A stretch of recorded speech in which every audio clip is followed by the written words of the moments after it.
Parita perfectly represents what Lounge Talk stands for. She is a beautiful dancer, an entrepreneur, and the heart behind Wellington's biggest dance academy, the Shivam Dance Academy. She works full time, she is a proud mother to a son, and somehow finds the energy to pursue her passion and inspire others. She has transformed the lives of many by guiding them through stage confidence, helping each other, and evolving them in the community. While she teaches dancing, she also teaches her students about our culture, our values, and the Guru Shishya Parampara. She balances a full-time career, motherhood, and running Shivam Dance Academy, all this while continuing to shine her way through life. Her journey is inspiring, her energy is contagious, and her story deserves to be heard.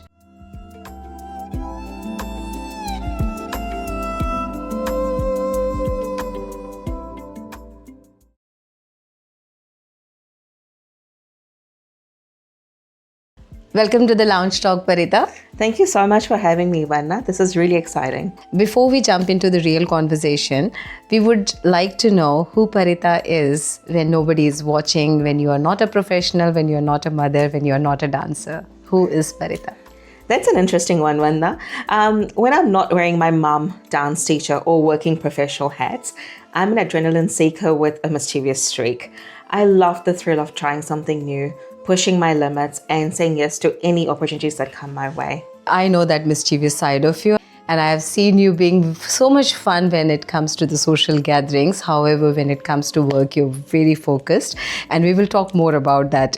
From outside, it looks like you have got a lot on. You are a superhuman managing your motherhood, your full-time work, your dance classes, and your productions, and so many things.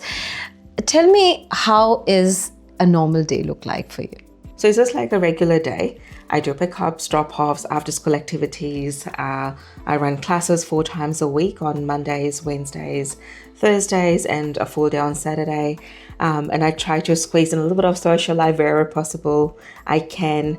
The only other thing that, I do try to squeeze in is there's a lot of admin work that is required for dance classes.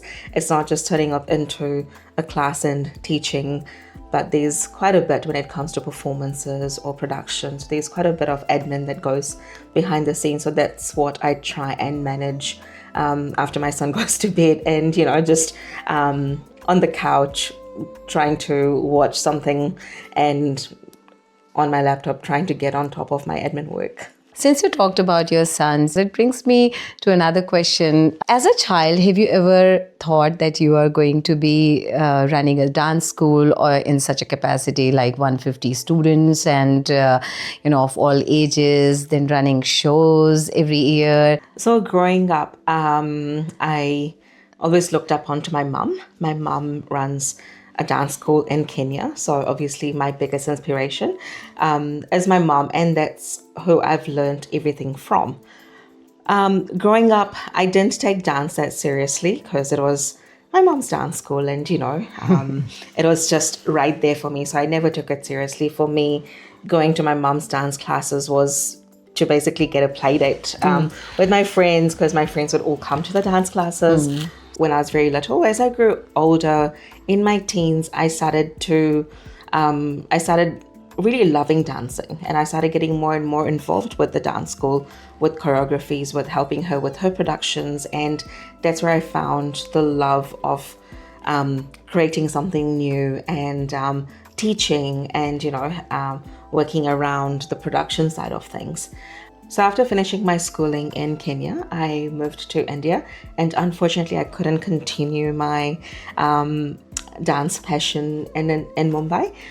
For the sole reason being I was a student, I was working. When I did come to New Zealand, I felt the need to connect with the community, and that's where the Wanganui Rangiteki Multicultural Council in Wanganui, they really, really helped me build this community, this dance community in Wanganui, and then further on in Palmerston North, and then I started teaching in Wellington.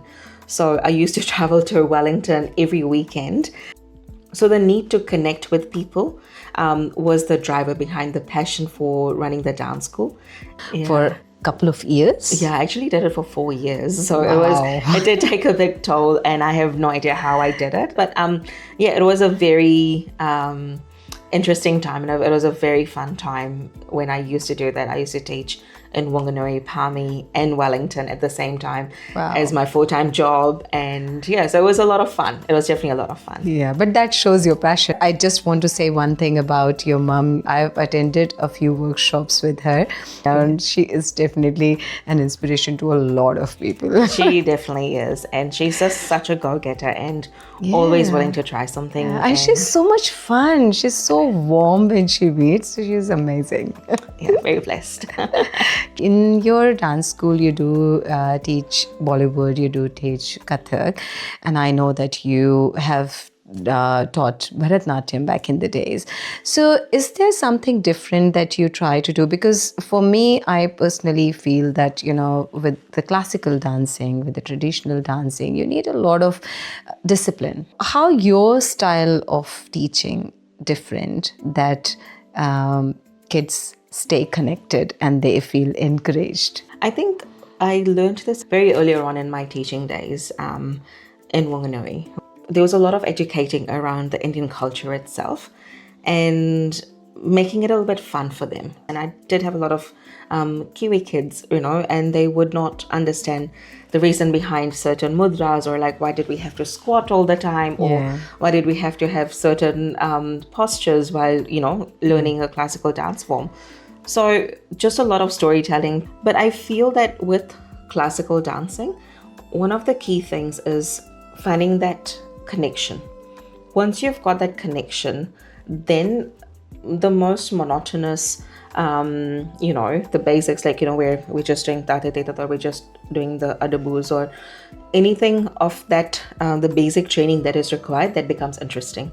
So I think what I learned was that, giving them that passion to be on stage, maybe do like a semi-classical form where some mistakes can be forgiven. So I would still give them that opportunity to perform, to find that love for, like, actually moving your body. So and I thought that stage presence, the stage performances really helped them develop that passion for dancing.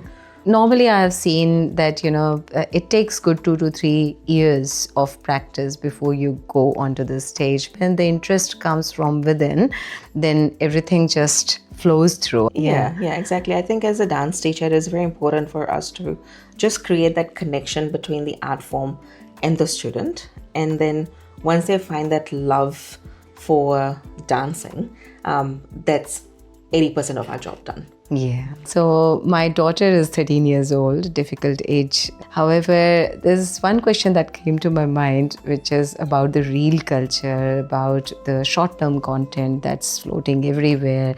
I personally quite like reel culture, to be honest, because I don't get to dance on stage anymore. It can be a little bit deceiving as well. So what is your opinion about the reel culture? Do you think it is a little bit of distraction around how traditionally the Bollywood dancing is being taught? So there's definitely pros and cons around it. There's a lot of positivity around giving a platform and giving an opportunity to a lot of dancers, to a lot of content creators, creating fusion. So there's a lot of positive content that's come out of it. It also gives people an opportunity to learn certain hook steps or like dance tutorials. So there's a lot of fun things happening around that for sure. And a lot of, I must say, I've seen some great creativity that has come through the reel culture as well. But at the same time, there is a little bit of age appropriateness where young kids trying to do a lot of like adult steps, which are not quite nice to look at sometimes because it's so readily available. Some of the choreographers, some of the teachers relate to just using content that's available in these reels and not being original. As long as you're doing it, for your own self and not worrying about all the comments that are coming through sometimes, because they can be very harsh, especially for teenagers. I do encourage my students to make a lot of reels as well. I feel that It is a good confident boosting exercise as well. So sometimes if we have students who do create reels, if they're not comfortable putting it on their social profiles, we put it on our school dance page. And being a mother of a teenager, I just feel like it is so hard to convey some of the messages across unless you gain that kind of respect. And you have got a majority of your, students into that age bracket. So what different do you do to gain the respect? It's as easy and it's as hard as you make it. It is a very difficult age, and they are going through so many emotions, and they're just going through like a lot of changes physically and mentally as well. So it is a very sensitive time of their life. So I feel that being a little bit relatable, being approachable, being there for them, like listening to them, when like a lot of them come to me with a lot of like school problems or a lot of like, girl problems or boy problems, or, so it's always a lot of like just being there for them. I guess that's one of the key things. I give a lot of opportunities to my teen students to, go and teach the younger classes or the adult classes, which gives them an opportunity to earn respect from a vast age group. And once they see that respect and love coming from, from all age groups, I think that's one of the things that has helped me manage them, like, giving them that opportunity to get that respect and love from the rest of the S Dance family. I personally feel that what you mentioned about the life skill, it conditioned them in a way where they understand, they take the responsibility, but at the same time, helping each other gives them a perspective and be mutually respected. So far I have seen 7 productions, and I really wonder sometimes that how do you manage to produce such big production? I remember my daughter came to me and said that she has got 18 dances. My little one had about 9 dances, and I was like, really? And I still knew that there is intermediate, there is adults, there is your other dance fitness group, and I was like, oh my God, how many dances? And I think on that note, I think you did tell me that there were about 60 odd dances that you guys were doing, and so different choreographies, different dance costumes, ordering them, sizing, measurements, then parents. Oh my God, how do you manage all of that? Tell us a little bit about that. Yeah, and you're very true in saying that, that there's a lot that goes on to even just like a 1-minute performance. There's music editing, there's coordination with the parents and the students, and booking rehearsal rooms, lighting, costume. There's just so much that goes into behind putting in like a 1-minute performance, and then putting productions together. It's next level. It does take a lot out of myself, my family, and the entire dance family for sure, because with big rehearsals and a lot of hours that goes into prepping all these things. And not to forget the very unique choreographies like blindfold. My passion is to create new choreographies, right? So that is my passion, And you are amazing at it. Thank you. So that's one thing that I've always, trying to bring something, always trying to challenge myself and challenge my students as well. So talking about productions, yes, it is a massive task on everybody. But like hats off to my tutors for sure. They go all out when they are helping me, teaching the rest of the groups and just coordinating, making sure that they're practicing, taking that responsibility to actually make sure that each and every group is, well rehearsed and, they have everything on point, making sure that the new students or the students who are going to perform on stage for the first time, they feeling comfortable, because it can be very overwhelming, going into crazy rehearsal modes with all these people around you and then performing on stage. So there's a lot that goes in, and our parents, the S Dance parents are so helpful, like yourselves, helping out with just coming along and say, hey, we'd like to bring food to one of the rehearsals. So, we're very thankful and we're so blessed to have such an amazing support system around us, from parents to students to tutors, and just, Wellingtonians themselves, like, who come and support us every year. And, it's really, truly... I think it's both ways. I think it is more like, the support that you give to the kids, and, how the kids are growing up. Every year we see them improving, not only just with the dancing, with the overall personality, the confidence on the stage. I think that is something that we feel quite, we feel like we owe you a lot for that, because that's so even the culture, the Guru Shishya Parampara and everything. There are a lot of things, being outside India, we can't teach our kids. Obviously, when parents say them directly, we are always the bad cops. But I guess when it comes from a teacher or somebody who they respect, but at the same time, they are not your parent, I think it goes through them quite easily. So I feel like we owe you a lot, and I'm pretty sure as a gesture, a lot of parents, everyone actually comes forward to help in the dance production. It's a beautiful dance family. Thank you. I get emotional even talking about his dance. Oh my God. Yeah, I know. You have cried so many times on this stage, and I'm always like, okay, Parita is going to cry now. Another thing that, amazes me about your organization skills is that way before the production, we as parents get the whole list of the dancing. So these are the dances, these are the kids dancing, then this is the costume, this is the change, this is going to be helping, this is something that you have to pursue, this is something that I am giving. And I'm like, for 150 students or 180 probably right now, huge organization skills are required for that. We get the email. It is so hassle-free for us because we don't have to worry about anything else. All we have to see, where is my daughter's name, what I have to procure, and that's it. Yeah, it's definitely something that I've learned over a period of time. It's definitely not just happened overnight. Just understanding and just making it easier because, as you said, there's so many moving pieces around.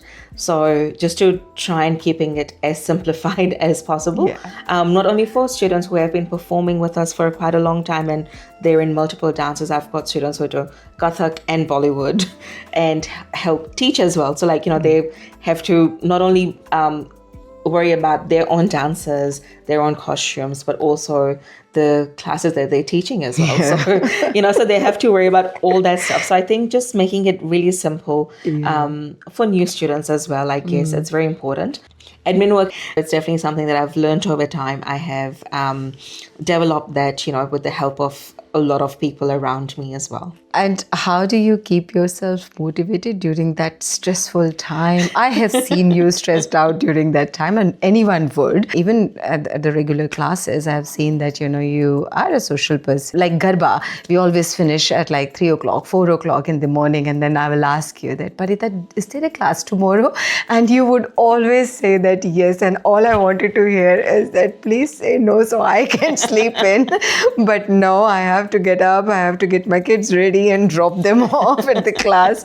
So the biggest motivation are the kids, turning up for them even after partying till like 4 or 5 in the morning and then turning up.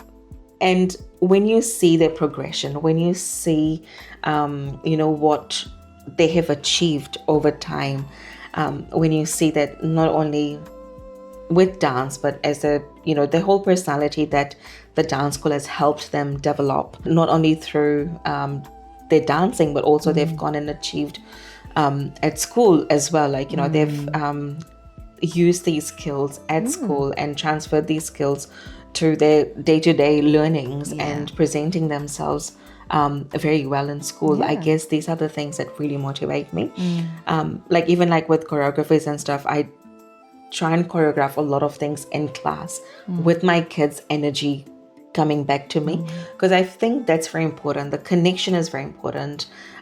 Feeling that bond between a student and a teacher is very important, because that's where the creativity comes. that's where the trust comes. Some of my best choreographies have been Impromptu?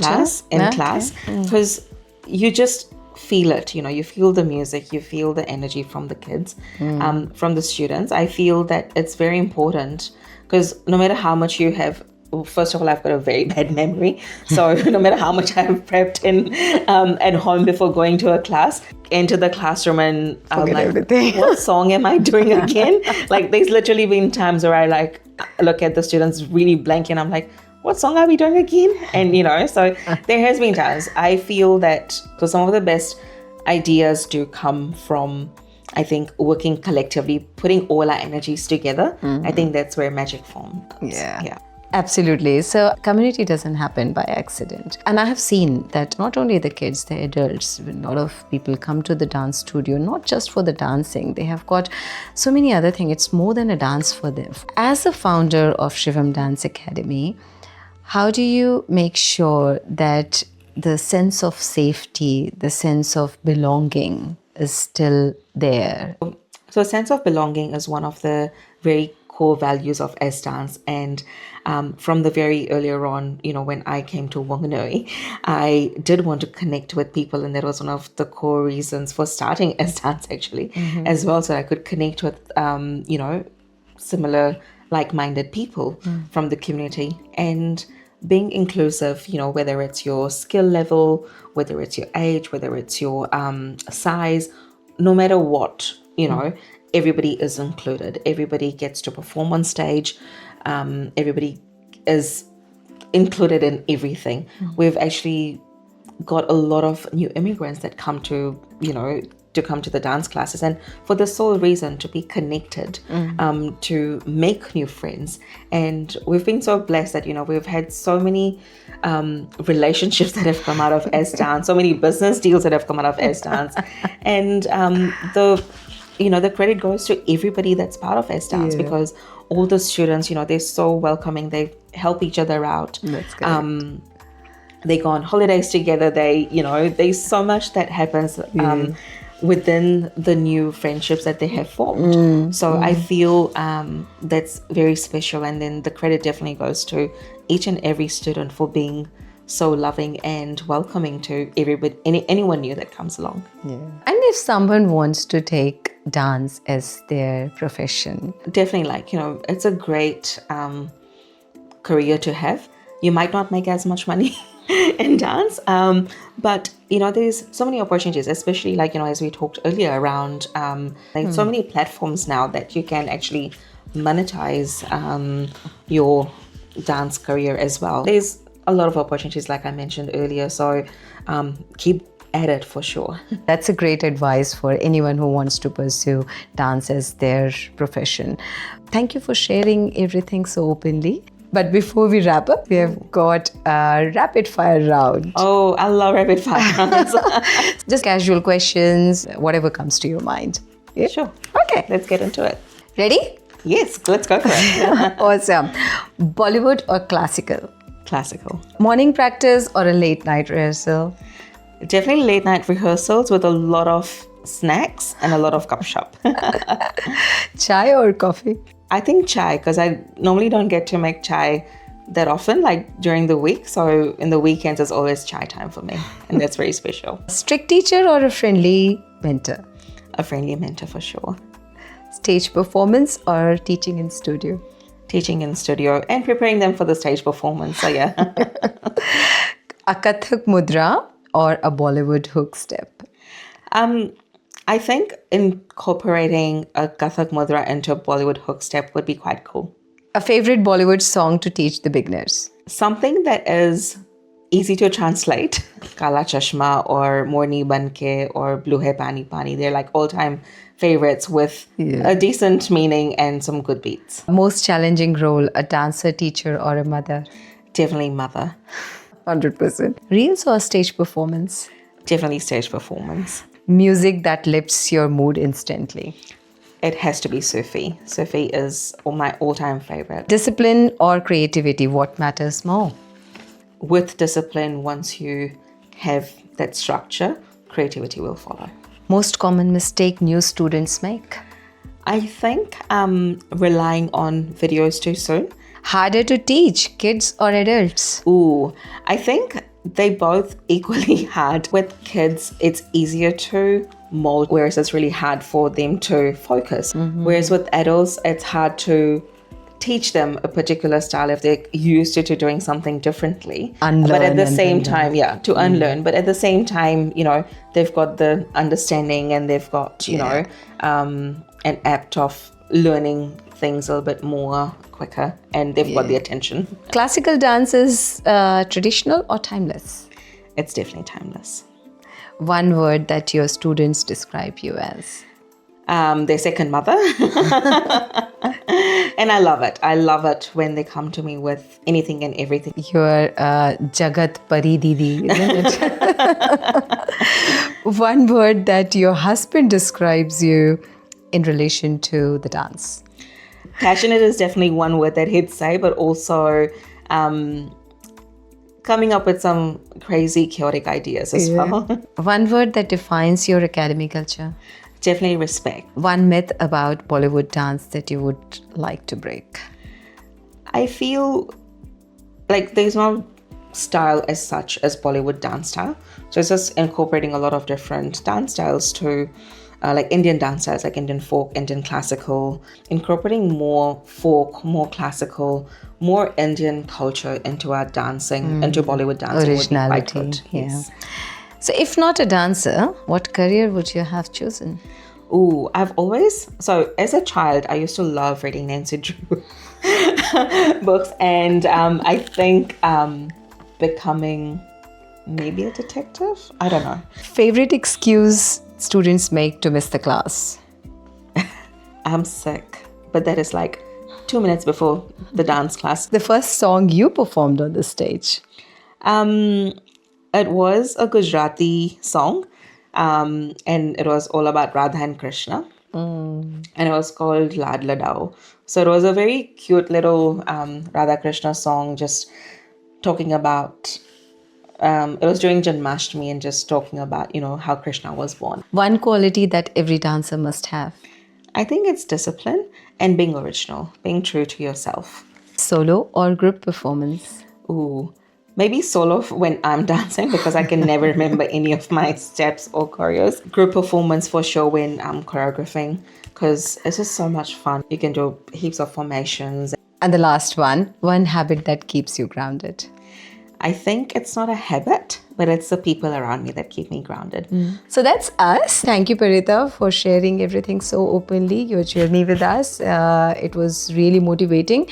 The conversation that we had really reminded us that dance is not just about the movement, it's about the leadership, the sense of belonging, the discipline, and, the heart to the dance. So thank you so much for sharing everything. And before we wrap up, I would like to ask, is there anything you would like to say to our audience? My message to everyone would be, dance in your own rhythm, be your own inspiration, and acknowledge each and every person that has helped you to reach where you are. Thank you, Parita. That was wonderful. I'm your host, Vandana, and this is The Lounge Talk. Please don't forget to let us know what is your sense of belonging, and see you next time. Bye. Bye.